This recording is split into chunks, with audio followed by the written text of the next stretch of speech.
আসসালামু আলাইকুম। কেমন আছেন সবাই? আশা করি সকলে অনেক বেশি ভালো আছেন। তো আজকের ভিডিওতে আমি কোনো ব্লগ করব না।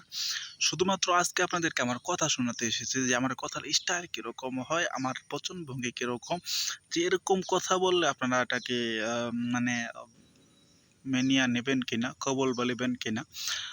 তো আমার আসলে অনেকগুলো চ্যানেল আছে। আমি ভিডিও বানাই। সেই স্বাদ লাগে ভিডিও বানাইতে, মানে সেই ভালো লাগে। আর কথা হইলো যে এই চ্যানেলটার মধ্যে আমি চাই আছি যে ব্লগ ভিডিও বানাবার লিগা, কিন্তু কি লিয়ে যে ভিডিও বানাই আমি এই চিন্তায় পারতাছি না। আপনারা ভাইলে একটু আইডিয়া দেন যে।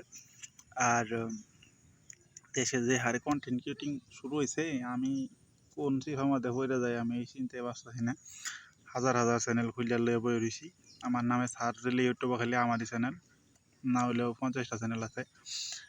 সেটা যাই হোক, তবে আমার চিন্তা হইলো কোন বড় একটা কন্টেন্ট ক্রিয়েটর হমু, অবশ্যই হমু। তার জন্য আপনাদের সারা মানে সাপোর্ট প্রয়োজন। একটু সাবস্ক্রাইব করে দেন যে। আর আমার ইউটিউব ছাড়া অন্য কোনো দিকে দেওয়ার চিন্তা ভাবনা নাই, কারণ হলো ফেসবুকের যে পলিসি এই আছে এই নাই, এদিকে আমার ফেসবুকের দিকে আমি অত নজর দিই না। মূলত ইউটিউবের দিকে আমার নজর দেওয়া। তো এটাই, সবাই ভালো থাকবেন। আসসালামু আলাইকুম।